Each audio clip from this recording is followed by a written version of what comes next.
Cream.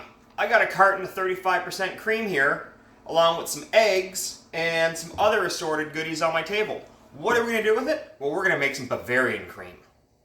I'm Executive Chef James MacInnis, and welcome to my kitchen. Back when I was in chef school, this was one of the easiest desserts that we made, and it was so easy I was able to knock it off at a moment's whim to impress the ladies. Or now I can knock it off and give it to my family. We can have a nice dinner, have a dessert, and it's something that I know I made from scratch that's not all full of preservatives. Similarly to creme brulee, we're going to start off by adding our cream and vanilla to our pot, and we're going to bring it to a scald. You don't want to boil it, you want to scald it, which is just under a boil. Then we're going to, after it scalds, we're going to take it over to our bowl. We're going to add our sugar and our egg, and we're going to whisk it up nice and good. We're going to get it mixed very thoroughly.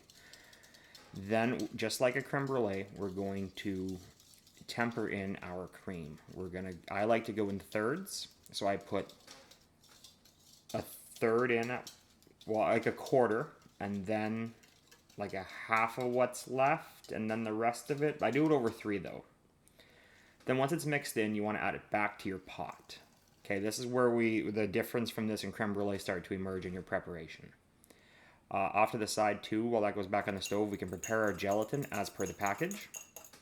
Now that our gelatin is mixed up and we can sit that to the side, you want to stir this. While you're making this is going to be the same method as creme anglaise.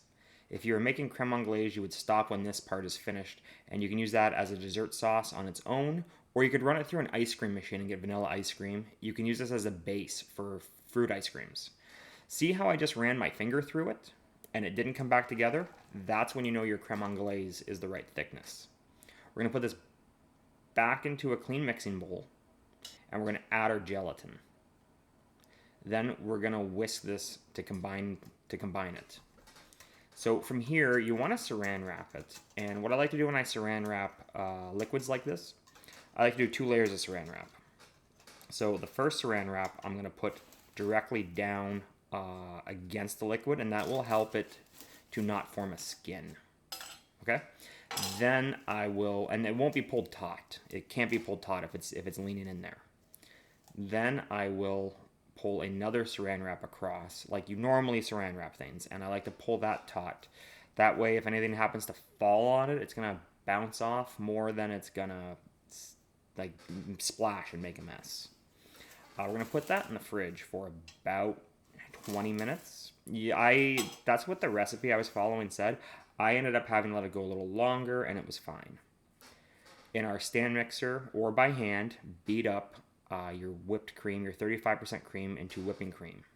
And you're going to want to get medium firm peaks.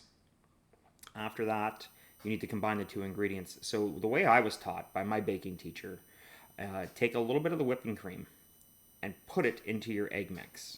And mix it together. And you don't have to be gentle with this. You just mix it together, and that will temper it. Then you can pour your egg mixture into your whipped cream, and as you fold that, you will lose volume and air. So you want to fold it as efficiently as possible to get the most product, and the tempering helps with that. See how I have my hand inside the piping bag to load it, and I've pulled the bag down halfway over my hand? That lets me close my hand onto my spatula and get all the product off of my spatula. So I'm going to be honest with you guys. There's no big taste or reveal at the end of this.